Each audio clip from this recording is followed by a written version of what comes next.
Kamusta mga ate, kuya, beshi? Si Chari po ito mula sa The Sun, Moon, Stars, PH Tarot. Ipapaalam ko lang po na ito po ay isang general read o pangkahalatang pagbabasa at maaring hindi lahat ay magtugma sa inyong sitwasyon. I-check din nyo ang inyong Moon, Rising at Venus sign. Baka doon mas tumugma ang read para sa inyo. At kung ang mensahe ay tama sa inyo, paki-like lang po at mag-subscribe kung hindi pa ninyo ito ginagawa. Okay, mag-umpisa na po tayo.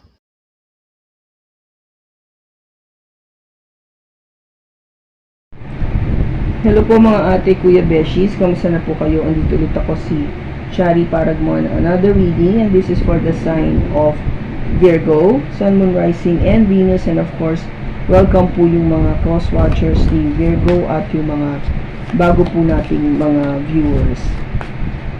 Humingi po ako ng inyong pagkaintindi or understanding na kung bakit hindi po ako nakakapag-upload kaagad sa mga panahon na to, dahil po ako ay mayroong hinaharap na technical issues po dito sa aking mga equipment.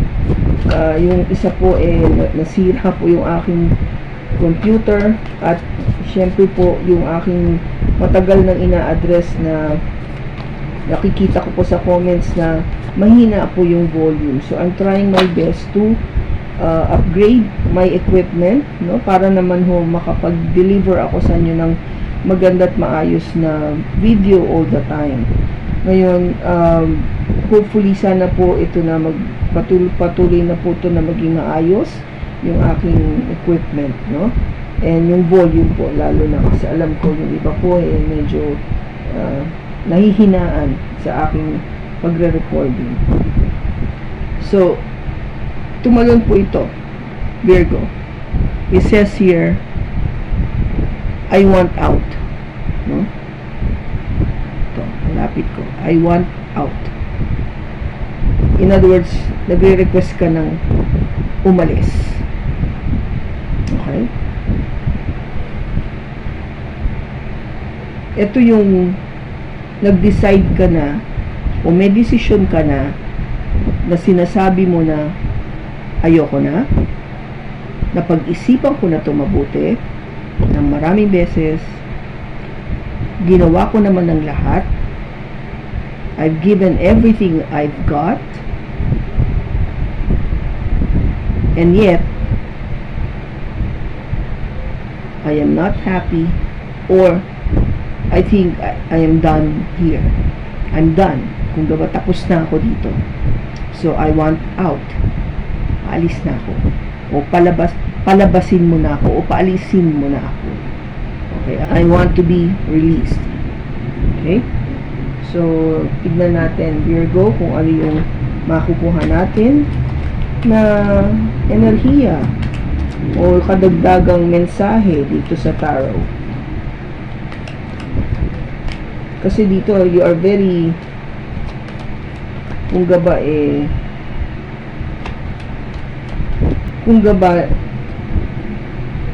desidido ka na, matigas ang iyong paninindigan na ito na yung gusto mong mangyari. Okay, that's what I'm trying to say.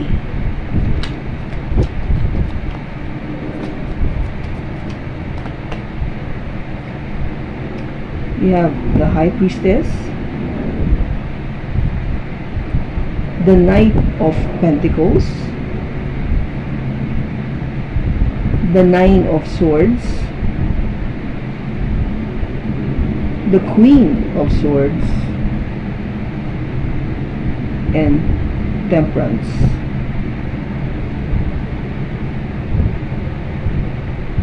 Bottom niya is the Empress.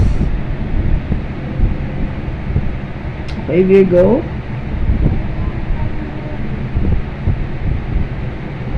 So umpisa ng ating cards dito, High Priestess.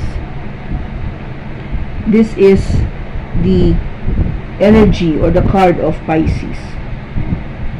Sinasabi dito, umpisa pa lang, no? Yung nakaraan, kailangan mo kasing gamitin ang iyong intuition.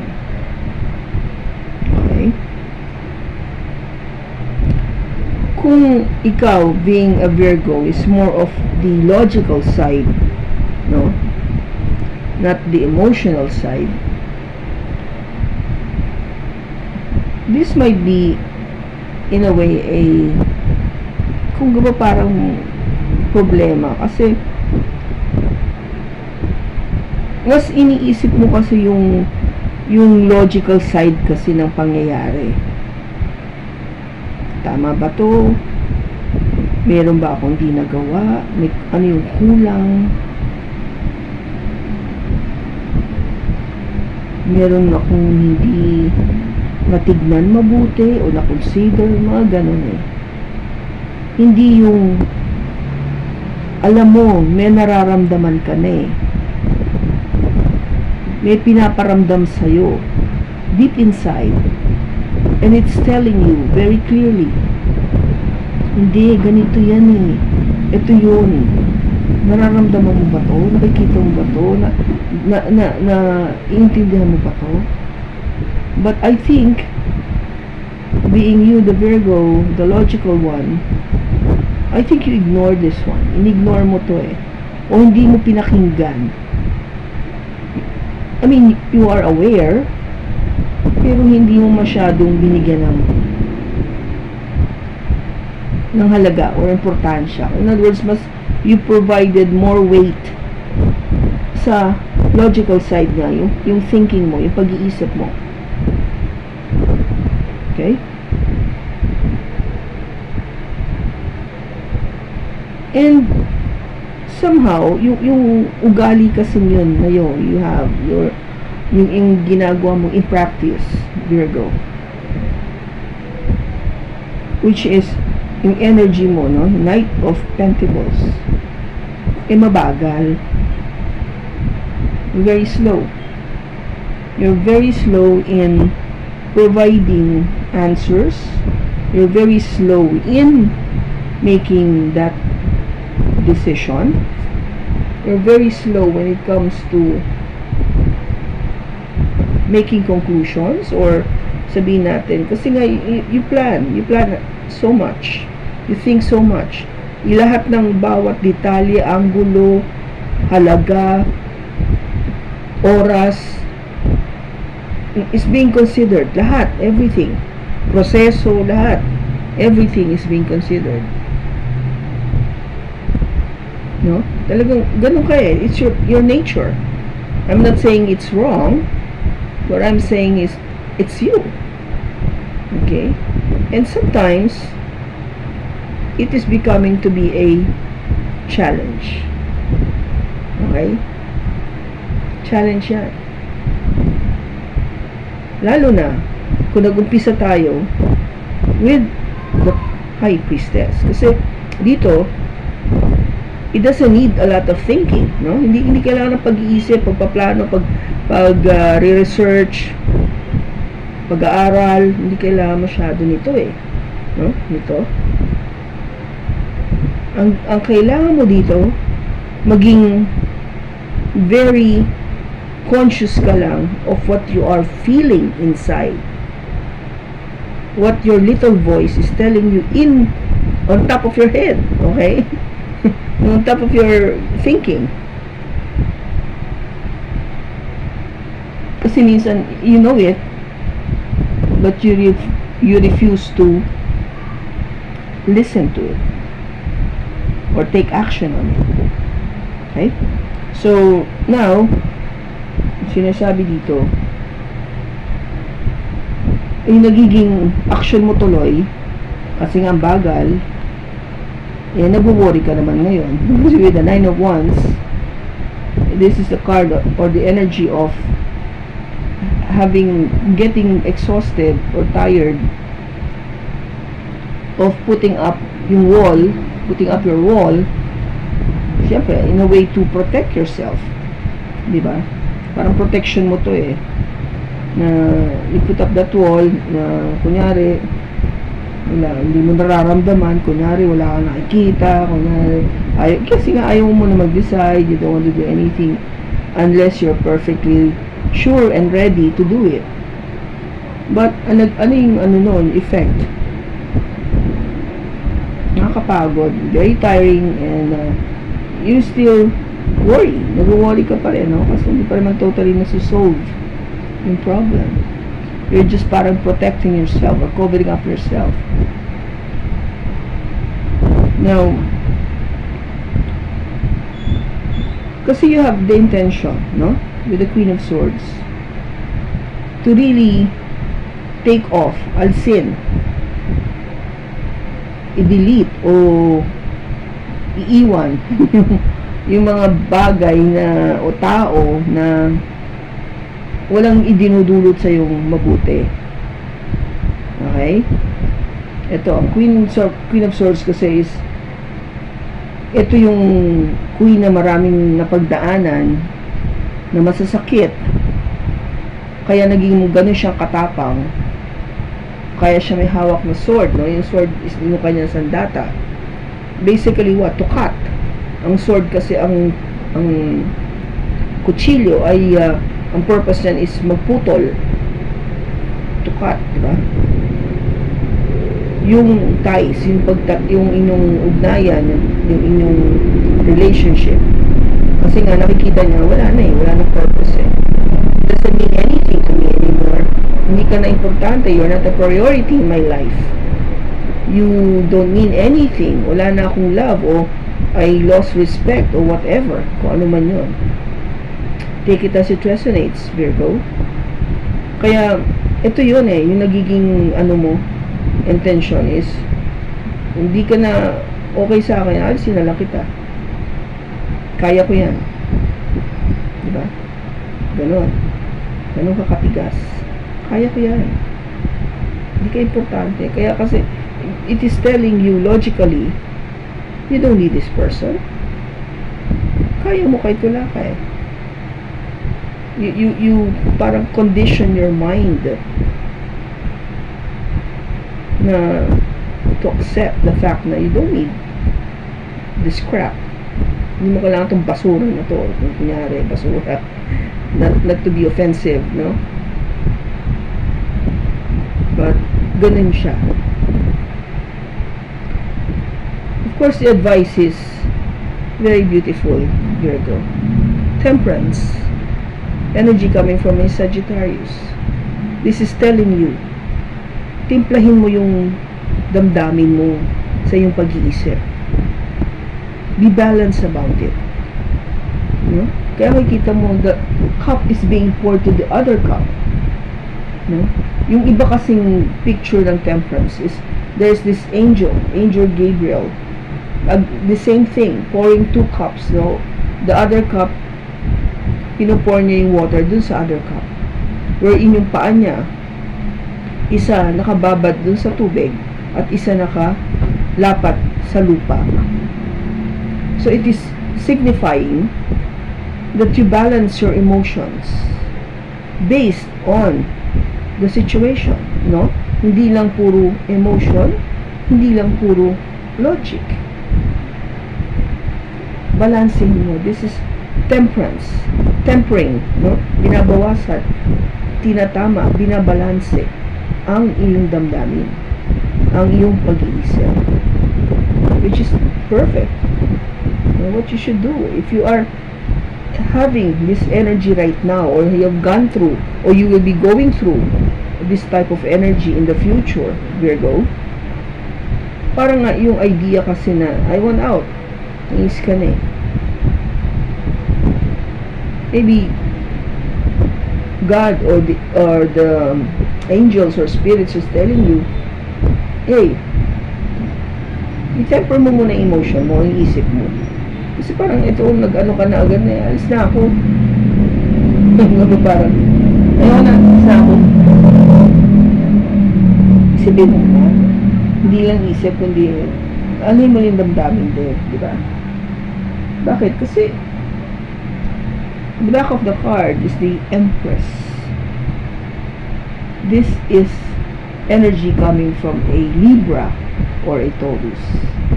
This is, kung gaba sa ating solar system, this is under the sign of Venus, no? Yung planet Venus. Siya ay yung goddess of love and abundance. So it means patas, di ba? Sinabi ko of love and abundance. Hindi ko sinabing love or abundance. And, so ibig sabihin pareho. Kaya, you know you are the Empress, Virgo. Or be the Empress if you are not. No? Kung hindi pa, hindi mo nararamdaman, be the Empress. Yung energy na to is somebody who is very confident. Alam niya kung sino siya, alam niya yung value niya, which I know you do. Alam mo yung value mo eh. And this Empress gives birth, siya yung nagbibigay ng buhay. Siya yung nagbibigay ng pag-asa, kung ba. Siya yung tao na hindi naghahabol. Siya yung hinahabol. Okay? So, andiyan ka lang. You're just there, sitting at your throne, and waiting for people to come to you. Hindi ikaw yung lumalapit sa kanila. Ikaw yung nilalapitan. Okay? So, because they know your worth. Alam nila kung sino ka. Yung halaga mo. Yung importansya mo. That's why, if you be able to be the Empress, you need to be very balanced with your emotions and your logic. Okay? Hindi ka lang ganito eh, na Queen of Swords, no? The Empress is the highest Queen of all kesa dito sa Queen of Swords. So, kung ba, hindi lang puro isip ang ginagawa, no? Hindi lang dapat. Which is, ito yung dapat. Patas yung pagmamahal at pag-uhusga ng logic or pag-iisip para maging maayos and abundant, yung gaba parang pinakikita mo lang kung sino ka talaga. And let's see what's to clarify.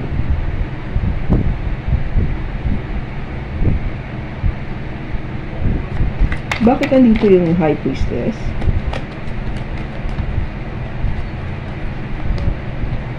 We have the Four of Wands, the King of Cups, and the Ten of Wands. Okay? Kasi parang medyo nagiging iba yung kwento natin. Okay? Because here, Virgo, the Four of Wands. Dito is maybe in your past, eto ka na eh. There is someone in your life, nagpaplano kayo for marriage. This is the card of proposal, of planning for the future. Ang future natin is to get married, to be with a person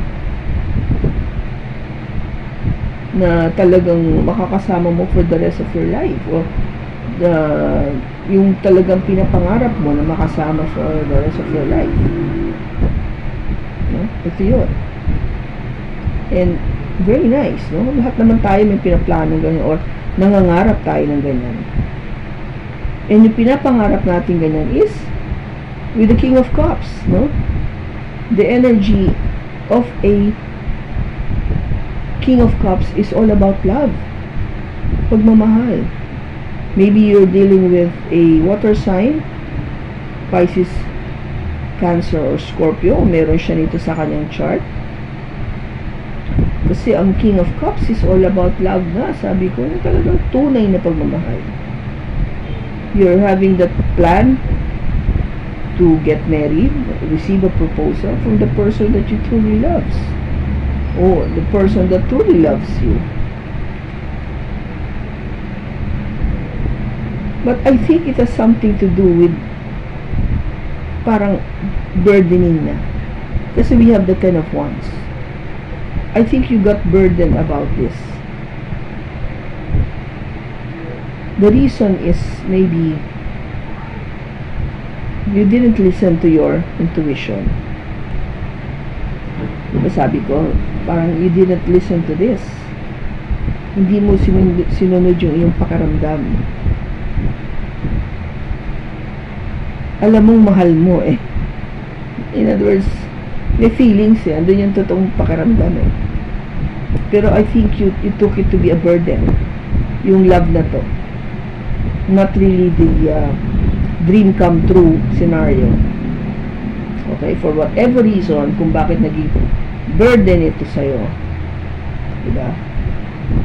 Maybe you're not prepared. Maybe it's the wrong person pa rin for you. Not the right time. Sagabal sa yung career. Take it as it resonates, Virgo. Okay?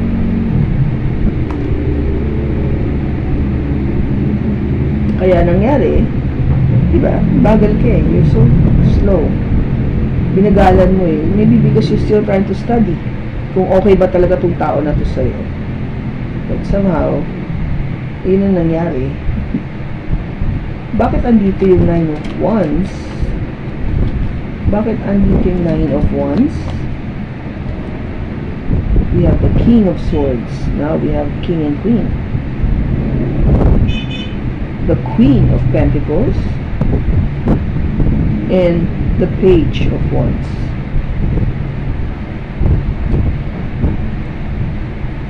You're being very defensive about this kasi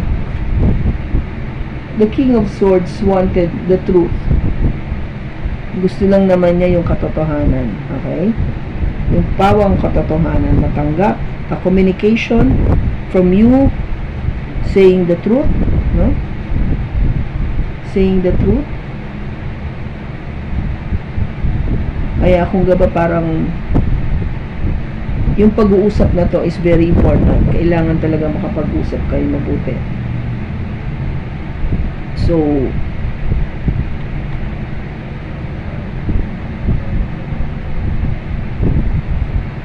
ikaw ito eh, the Queen of Pentacles.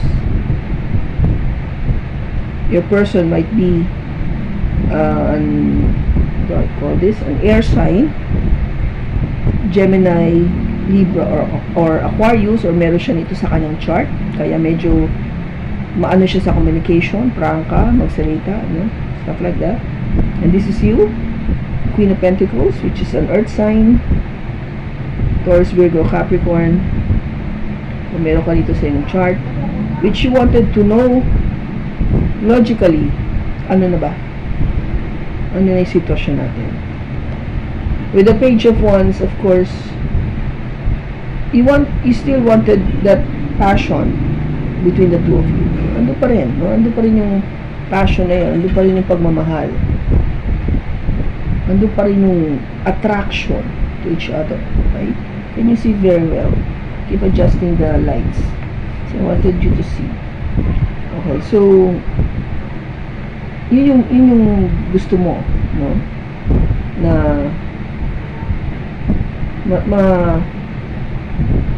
maramdaman pa rin yun. Despite the fact that you are putting up that wall. Kasi kung parang in your defense, no? Kung hindi mo maging maganda yung pag-uusap ng dalawa, hindi ka totally masaktan. Bakit andito yung Queen of Swords? Bakit andito yung Queen of Swords?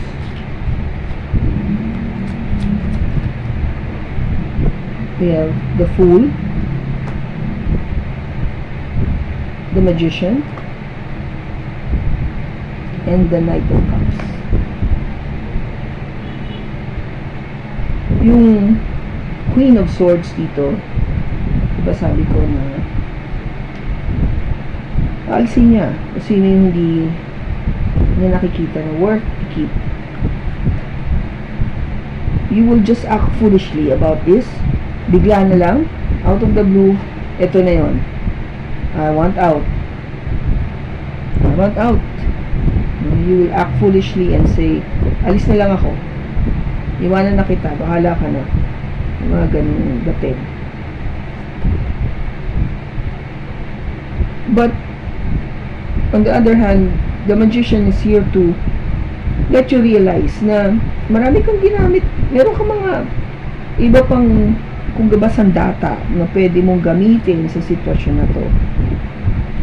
para hindi mawala yung pagmamahal. Yung offer of love is still there, no? Yung tipo na parang masabi mo na oo, meron pa rin feelings, hindi naman totally nawala eh. I still like you, I still love you, mga ganon. Hindi yung porket na naisip mo na ayaw ko na, alis na ako, hindi naman totally ganon. Meron pa rin, no? Andito pa rin siya. Andun pa rin siya sa puso mo. Andun pa rin siya sa puso mo. Okay? You see that? Sine-check na yung heartbeat. Now, ba't andito yung Temperance?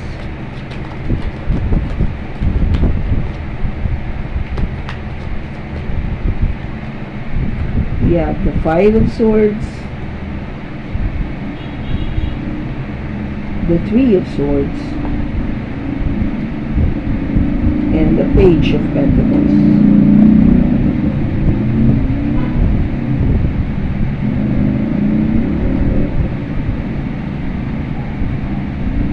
Virgo, sinasabi dito sa'yo kanina, di ba? I was explaining that kung bakit yung outcome o yung advice is temperance, is para temper mo yung balansin mo yung feelings, no? Huwag papusok-pusok. So that you won't feel with the Five of Swords na alam mo yung tagumpay na temporary, yung pakiramdam mo nanalo ka pero hindi naman talagang all the way. Ganun yung dating nito eh. Bagkos ang mararamdaman mo dyan is heartbreak with the Three of Swords. Kala mo nanalo ka pero sa totoo masasaktan ka lang. Kasi marirealize mo na I have this person already in my life. Kung gaba parang hawak ko na yung ginto eh, pinakawalan ko pa. You know, why did I want out of this relationship? I'm having it all already. Mas sa akin na yung person na right for me, the one that truly loves me. Andaan mo, nag-start tayo dito ha. Start tayo with the King of Cups. Love, nag-start tayo with the proposal. Naisip okay na kayo eh. Andun yung pagmamahal. Pero you felt burden about this. There you go. Then you will come to realize at the end, pucha, nasa akin na pala yung ginto eh. Bakit ko ba naisip na to let go o umalis? That's why angel or God is saying to you, temper your emotion. Huwag pabigla-bigla. Huwag pabigla-bigla.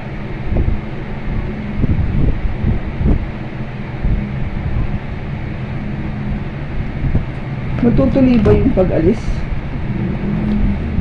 There you go. Says here yes. And you have the same card. I guess pagod ka na eh. You're tired already of this relationship. You don't want to wait anymore, or you don't want to be in this situation anymore. That is why naisip mo, no, I have to go. I want out. Tignan natin, kailan mangyayari ito in terms of timing. Kung hindi pa nangyayari ito, kailan ito mangyayari.